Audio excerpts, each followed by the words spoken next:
When Governor Hobbs announced in January she was disbanding the border strike force and redirecting the funds to local communities, Republicans in the legislature were quick to criticize. 8 months later and away from the Capitol, ABC15 political reporter Mark Phillips says the Hobbs approach is scoring points with some people you may not expect. Now, immediately, once he stops these guys, they do what's called a bailout. An all too familiar sight along I-10 in Pinal County.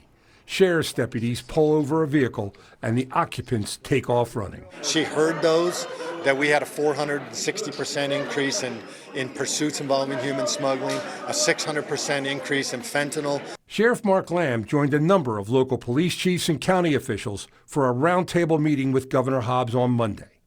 Hobbs has held similar meetings in Cochise and Yavapai counties. I liked hearing that she's been listening and hearing us, and she's out trying to do something about it. The governor says her goal is to depoliticize the border, and hearing firsthand from law enforcement about their challenges goes a long way in doing that. And we want to make sure that we're using those resources effectively where they can be most helpful to our communities that are dealing with the brunt of the federal government's inaction on the border.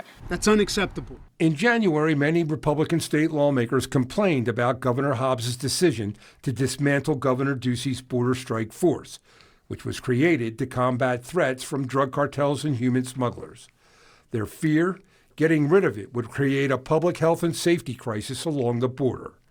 But in Casa Grande Monday, no one was pointing any fingers. Governor Hobbs and staff, the town of Florence appreciates you listening, but more importantly, responding with resources that keep our first responders safe. The Florence Police Department is one of 5 Pinal County cities awarded grants to help fight border-related crime. It's a top priority of mine to ensure that every county is receiving proper resources. The Ducey administration made big splashes, from the creation of the border strike force to the short-lived and very expensive shipping container border wall. Border communities and local law enforcement seem to prefer the Hobbs method of targeted responses to local needs and the promise that the state can help. In Pinal County, Mark Phillips, ABC 15, Arizona.